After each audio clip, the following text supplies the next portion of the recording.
ಪಕ್ಕಾ road side ಮತ್ತು restaurant ಸ್ಟೈಲಲ್ಲಿ ಗೋಬಿನ ಯಾವ ಥರ ಮಾಡಿದ್ದೀನಿ ಅಂತ ಒಂದು ಸಲ ಟ್ರೈ ಮಾಡಿ.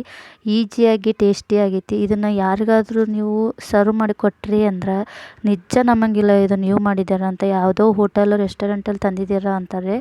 ಒಂದು ಸಲ ಟ್ರೈ ಮಾಡಿರಿ ನೋಡಿರಿ.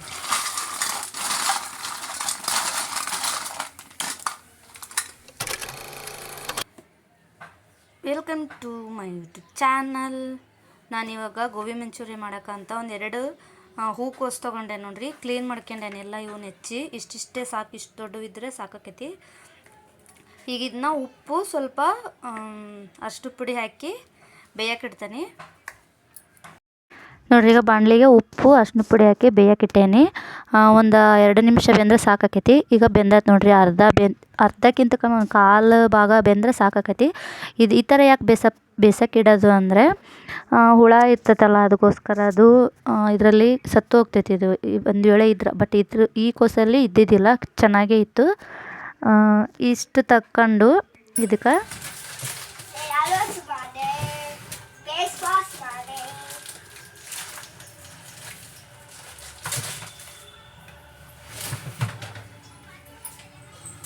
ಒಂದು ಬಟ್ಲ ಕಾರ್ನ್ಫ್ಲೋರ್ ಹಾಕಿದರೆ ನಾವು 2 ಬಟ್ಲದಷ್ಟು ಮೈದಾ ಹಿಟ್ಟು ಹಾಕ್ಬೇಕು. ಇದೇ ಮೆಜರ್ಮೆಂಟ್. ನಾವು ಎಷ್ಟು ತಗೊಂಡು 2 ಬಟ್ಲ ಹಾಕಿದ್ರೆ 4 ಬಟ್ಲ. ಒಟ್ಟು ಡಬಲ್ ತೊಗೋಬೇಕು ನೋಡ್ರಿ ಮೈದಾ ಹಿಟ್ಟು ಕಾರ್ನ್ಫ್ಲೋರಿಗೆ. ಇದು ಭಾಳ ಇದಾವೆ ನಾನು ನೋಡ್ರಿ. ಇಷ್ಟು ಐತಿದು. ಇಷ್ಟಿದ್ರೂ ತಿಂದೆ ಖಾಲಿ ಆಗ್ಬಿಡ್ತೈತಿ. ಮಾಡ್ತಿದ್ದ ನಾನು ಅಷ್ಟು ಟೇಸ್ಟ್ ಇರ್ತಾವೆ ಇವು. ಇದಕ್ಕೆ ಇಲ್ಲೇ ನಿಂತಾನ ಇವನು ಸಾಕ್ಷಿ. ಇವನು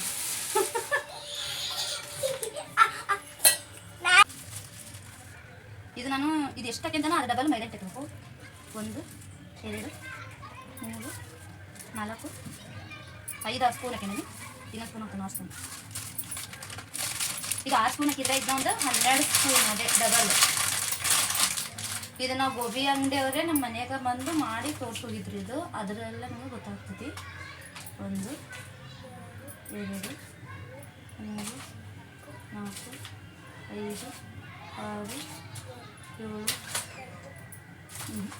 8 9 10 11. ಈಗ ಒಂದು 6 ಸ್ಪೂನಷ್ಟು ಕಾರ್ನ್ಫ್ಲೋರ್ ಹಾಕಿದರೆ 12 ಸ್ಪೂನಷ್ಟು ನಾನು ಮೈದಾ ಹಾಕಿದ್ದೆ ನೋಡ್ರಿ. ಈಗ ಉಪ್ಪು ಇಷ್ಟು ನೋಡ್ಕೊಂಡು ಹಾಕ್ಕೋಬೇಕು. ಮತ್ತು ಉಪ್ಪು ಹಾಕ್ತೈತಿ ಅಂತೇಳಿ ಅಷ್ಟೇ. ಯಾಕಂದರೆ ಇದು ಕುದಿಯಾಕ ನಾನು ಸ್ವಲ್ಪ ಉಪ್ಪು ಅರ್ಶಿನ ಪುಡಿ ಹಾಕಿದ್ದೆ. ಅದಕ್ಕೋಸ್ಕರ ನಾನು ಒಂದು ಅರ್ಧ ಸ್ಪೂನಷ್ಟು ಅಷ್ಟೇ ಹಾಕತ್ತೀನಿ. ಇದು ಖಾರ ಬೇಕಂದ್ರೆ ಜಾಸ್ತಿ ಹಾಕ್ಕೋಬೋದು. 1 ಸ್ಪೂನಷ್ಟು ಆಗತ್ತೆ ನಾನು.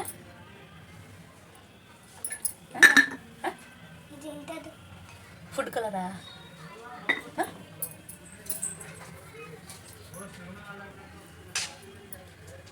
ಇಷ್ಟೇ ನೋಡ್ರಿ. Food colour ಹಾಕತ್ತೀನಿ. ಆಪ್ಷನ್ ಇದು ಹಾಕ್ಕೋಬೋದು, ಇಲ್ಲಾಂದ್ರೆ ಬಿಡ್ಬೋದು. ನನ್ನ ಮಗ ಹೇಳಿದ ಅಮ್ಮ ಕಲರ್ ಹಾಕು ಅಂತ. ಇದು ಸ್ವಲ್ಪ ಗರಂ ಮಸಾಲ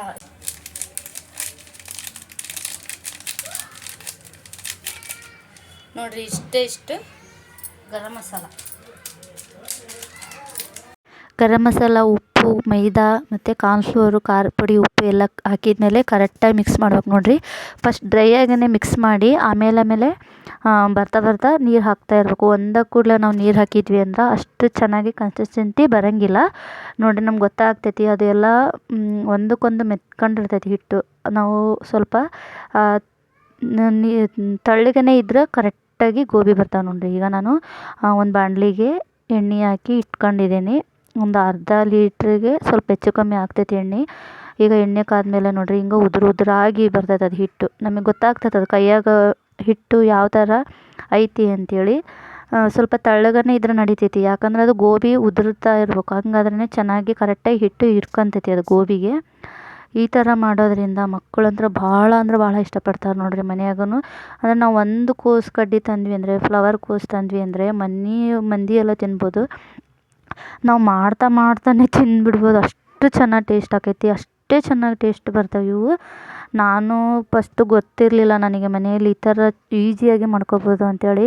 ಆ ಕರೋನಾ ಟೈಮಲ್ಲಿ ನನಗೆ ಹೋಟೆಲ್ನವರೇ, ಗೋಬಿ ಮಾಡೋ ಅಂಗಡಿ ಇರ್ತಾರಲ್ಲ ರೋಡ್ ಸೈಡಲ್ಲಿ, ಅವ್ರು ನಮ್ಮ ಮನೆಯವರು ಪರಿಚಯ ಇದ್ದರು. ಅವರೇ ಮತ್ತು ಕೊರೋನಾ ಟೈಮ್ನಲ್ಲೆಲ್ಲ ರೋಡ್ ಸೈಡಲ್ಲೆಲ್ಲ ಏನೂ ತಿಂತಾ ಇರಲಿಲ್ಲಲ್ಲ ನಾವು, ಅದಕ್ಕೋಸ್ಕರ ಅವ್ರನ್ನೇ ಕರೆಸಿ ಮಾಡಿದ್ವಿ. ಒಂದೆರಡು ಕೋಸೇನೋ ತರಿಸಿ ಎಷ್ಟು ಚೆನ್ನಾಗಿ, ಎಷ್ಟು ಈಜಿ, ಒಂದು 1/2 ಅವರಲ್ಲೇನೋ ಒಂದು 4-5 ಗಡ್ಡೆ. ನಾವು ಅವರಿಗೆ ಮೆಜರ್ಮೆಂಟು ಕಮ್ಮಿ ಇದರಲ್ಲಿ ಮಾಡೋಕ್ಕೆ ಬರೋಂಗಿಲ್ಲ, ಅದಕ್ಕಾಗಿಯೇ ನಾವು ಕೂಡ ಮತ್ತು ಭಾಳನೇ ತರಿಸ್ಬಿಟ್ಟಿದ್ವಿ. ಒಂದು 4-5 ಕೋಸು ಅವೆಲ್ಲ ತರಿಸಿದ್ವಿ. ನೋಡಿರಿ, ಒಂದು ಅರ್ಧ ಬೆಂದ ಮೇಲೆ ಈ ಥರ ನಾವು ಫೋರ್ಕಲ್ಲಿ ಸ್ವಲ್ಪ ಬಿಡಿಸ್ಕೊಳಕತ್ತೀನಿ. ಚಮಚದಲ್ಲಿ ಅಷ್ಟು ಸರಿ ಅನ್ಸಂಗಿಲ್ಲ ಅಂದು. ಒಂದು ಕಾಲು ಗಂಟೆದೊಳಗೆ ಬೆಂದು ಬಿಡ್ತಾವೆ. ಸ್ವಲ್ಪ ಇದು ಟೈಮ್ ತಗೊತೈತಿ ಬೇಯಕ್ಕೆ, ಒಳಗೆಲ್ಲ ಇದು ಸ್ವಲ್ಪ ಮೆತ್ತಗೆ ಇರೋದ್ರಿಂದ.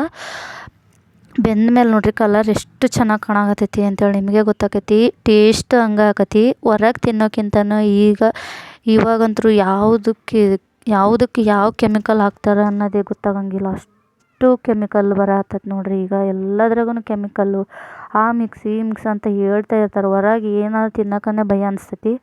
ಆದರೂ ನಾವು ತಿನ್ನೋದು ಬಿಡೋಂಗಿಲ್ಲ. ನಾವು ತಿನ್ನಲ್ಲ ಅಂತೇನಿಲ್ಲ, ನಾವು ತಿಂತೇವೆ. ಬಟ್ ಒಂದೊಂದು ಟೈಮು ಯಾವಾಗಾದರೂ ಈ ಥರ ಮನೆಯಲ್ಲಿ ಮಾಡ್ಕೊಂಡ್ರೆ ನಮಗೂ ಒಂಥರ ಖುಷಿ ಆಕತಿ. ಹೆಲ್ತಿಯಾಗಿ ತಿಂದ್ವಿ ಅನ್ನೋದು ಒಂಥರ ಸಮಾಧಾನ ಅನ್ಸತಿ. ನೋಡಿರಿ ಈಗ ಕರೆಕ್ಟಾಗಿ ಬೆಂದಿದ್ದಾವೆ. ಗೊತ್ತಾಗತೈತೆ ನಿಮಗೆ ಕಲರ್ ಯಾವ ಥರ ಇದಾವೆ ಅಂತ, ಮತ್ತು ಯಾವ ಥರ ಬಿಡಿ ಬಿಡಿಯಾಗಿ ಬಂದವು ಗೋಬಿ ಅಂಥೇಳಿ. ಟೇಸ್ಟ್ ಚೆನ್ನಾಗಿ ಆಗ್ತವೆ ನೋಡಿರಿ. ಭಾಳ ಅಂದ್ರೆ ಭಾಳ ರುಚಿ ಆಕ್ಕವು. ಈ ಮೆಜರ್ಮೆಂಟಲ್ಲಿ ಕರೆಕ್ಟಾಗಿ ಒಂದು ಸಲ ಮಾಡಿರಿ ನೀವು, ನಿಜ ನೀವು ಹೇಳೇ ಹೇಳ್ತೀರ ಅಂತ ಅಂದ್ಕೊಂಡಿದ್ದೀನಿ. ಚೆನ್ನಾಗಿ ಬಂದಿದೆ ಅಂಥೇಳಿ ಗೊತ್ತಾಗ್ತೈತೆ, ಮುಟ್ಟಿದ್ರೆ ಗೊತ್ತಾಗತ್ತೆ. ಟೇಸ್ಟ್ ಅಂತೂ ಭಾಳ ಮೇನಾಗಿ ನಾವು ಮಕ್ಕಳಿಗೆ ಇಷ್ಟ ಆಗೋ ಥರ ಮಾಡೋದೇ ಒಂಥರ ಬ್ರಹ್ಮಯುದ್ಧ ಅನ್ಕೋಬೋದು. ಆ ಥರ ಮಕ್ಕಳು ಇಷ್ಟಪಟ್ರು ಅಂದ್ರೆ ನಮ್ಗೆ ಅದೇ ಒಂಥರ ಖುಷಿ. ನನ್ನ ಮಗ ಅಂತೂ ಸಾಯಂಕಾಲ ಬಂದು ಊಟ ಮಾಡ್ತಿದ್ದ, ಬಟ್ ನಾ ಗೋಬಿ ಮಾಡಕತ್ತೀನಿ ಅಂದು ಊಟನೇ ಮಾಡಲಿಲ್ಲ. ಇದು 1 ಸ್ಟೆಪ್ 2 ಸ್ಟೆಪ್ ಎಲ್ಲ ನಾನು ನನ್ನ ಮಗನ ತಿಂದು ಖಾಲಿ ಮಾಡಿದ್ವಿ. ಅಷ್ಟು ಚೆನ್ನಾಗಿ ಗರಿಗರಿಯಾಗಿ ಕ್ರಿಸ್ಪಿಯಾಗಿ ಬಂದಿದ್ವು. 2 ಸಲ 2 ಬಾಣಲಿ ಮಾಡಿದೆವು, ನಾವೇ ತಿಂದ್ವಿ ನೋಡಿರಿ. ಇಷ್ಟಿಷ್ಟು ಗೋಬಿ ಇದ್ವು, 2 ಸಲ ಮಾಡಿದ್ವಿ. ನಾನು ನನ್ನ ಮಗನೇ ತಿಂದು ಖಾಲಿ ಮಾಡಿದ್ವಿ. ಬಟ್ ಮಸಾಲೆ ಎಲ್ಲ ಹಾಕಿ ತಿನ್ನೋಕ್ಕೆ ನಮಗೆ ಬೇಜಾರು ಅನಿಸ್ಬಿಡ್ತು. ಅಂದರೆ ಈಗ ಆಲ್ರೆಡಿ ತಿಂದೇ ಇರ್ತೇವೆ ನಾವು ಮಾಡ್ಕೊತಾನೆ. ನೋಡಿರಿ ಭಾಳ ಗರಿಗರಿಯಾಗಿ ಬಂದಿದ್ವು.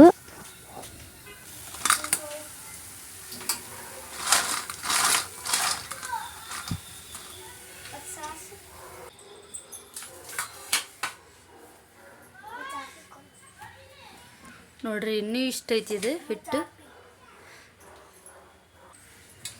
ನೋಡಿರಿ ಇದು ಮತ್ತು ನಾವು ಹಾಕಿ ಸತಿಗೊಮ್ಮೆ ಇದು ಮಿಕ್ಸ್ ಮಾಡಬೇಕು. ಯಾಕಂದ್ರೆ ಇದು ಹಿಟ್ಟು ಕಲಸಿರ್ತಾವಲ್ಲ ಕಾರ್ನ್ಫ್ಲೋರ್ ಮೈದಾನ, ಅದು ಮತ್ತೆ ತಳಕ್ಕೆ ಹಿಡ್ಕೊಂಡಿರ್ತೈತಿ. ಒಂದು ಸಲ ಮಿಕ್ಸ್ ಮಾಡಿ ಈ ಥರ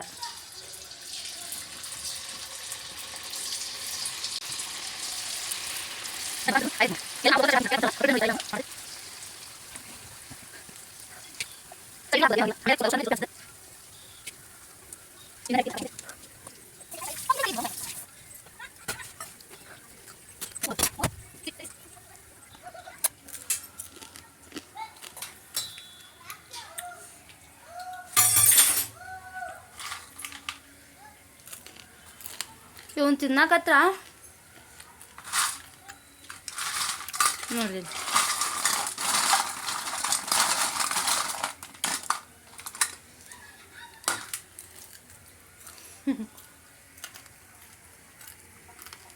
ಹೆಂಗಿದೆ ಚೋಟ. ಅವ್ನು ಬಂದು ಊಟ ಮಾಡ್ತಿದ್ದೆ. ಆ್ಯಕ್ಚುಲಿ ನಾ ಗೋಬಿ ಮಾಡತ್ತೇನೆ ಅಂದು ಊಟ ಸತ್ಗೂ ಮಾಡಲಿಲ್ಲ ನೋಡ್ರಿ.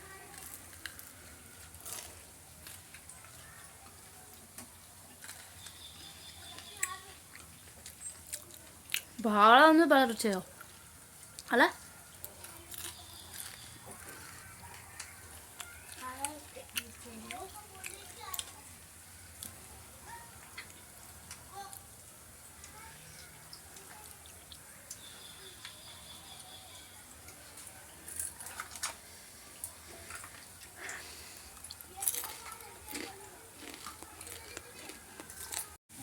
ನೋಡ್ರಿ ಈಗ ಸಾಸ್ ಮಾಡಕ ಒಂದು ಪಾತ್ರೆ ಇಟ್ಟನಿ.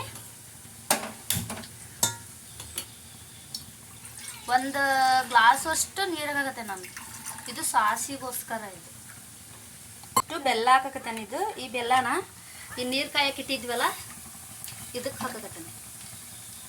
ಬೆಲ್ಲದ್ದು ಸಾಸ್ ಇದು ಆಗತೈತಿ. ಬೆಲ್ಲ ನಮಗೆ ಎಷ್ಟು ಸ್ವೀಟ್ ಬೇಕಾಗಿತ್ತೋ ಅಷ್ಟು ಹಾಕ್ಬೋದು.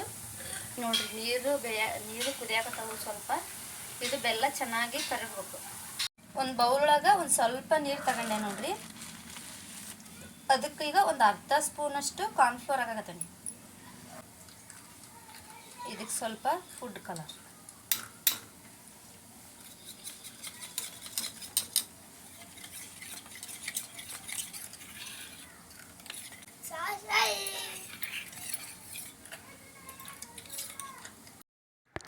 ಕಾರ್ನ್ಫ್ಲೋರು ಮತ್ತು ಕಲರು ಫುಡ್ ಕಲರ್ ಹಾಕಿ ಮಿಕ್ಸ್ ಮಾಡಿ ಇಟ್ಕೊಂಡಿದ್ನಲ್ಲ, ಈಗ ಕುದೀತಾ ಇರೋದು ಬೆಲ್ಲದ ನೀರಿಗೆ ಹಾಕ್ಯಂಡೆ ನೋಡಿರಿ. ಇವಾಗ ಗಟ್ಟಿ ಆಗ್ತೈತೆ ಅದು. ಇದೇ ನೋಡಿರಿ, ನಾವು ರೋಡ್ ಸೈಡಲ್ಲೆಲ್ಲ ಗೋಬಿ ಮಂಚೂರಿಗೆ ಸಾಸ್ ತಿಂತೇವೆ. ನಾವು ಏನೇನೋ ಪ್ರಯತ್ನ ಪಟ್ಟಿದ್ದು ನೋಡಿರಿ, ಯಾವ ಥರ ಬಂದೈತಿ ಅಂತ. ಇನ್ನೂ ಆರಿದ್ಮೇಲೆ ಇನ್ನೂ ಗಟ್ಟಿ ಆಕೈತಿ ಇದು. ನಾನು ಈ ಥರ ಸಾಸ್ ಮಾಡ್ತಾರಂತ ಅಂದ್ಕೊಂಡೇ ಇರಲಿಲ್ಲ. ಟಮಾಟೆ ಹಣ್ಣು ಏನೇನೋ ಕುದಿಸಿ ಮಾಡ್ತಾಯಿದ್ವಿ ನಾವು. ಈರುಳ್ಳಿ, ಹಸಿಮೆಣಸಿನ್ಕಾಯಿ, ಕೊತ್ತಂಬರಿನ ಹೈ ಫ್ಲೇಮ್ ಇಟ್ಟು ರೋಸ್ಟ್ ಮಾಡಕತ್ತೀನಿ. ಈ ಹೋಟೆಲ್ನಾಗ ಮತ್ತು ರೋಡ್ ಸೈಡ್ ಯಾವ ಥರ ಮಾಡ್ತಾರೆ ಆ ಥರ.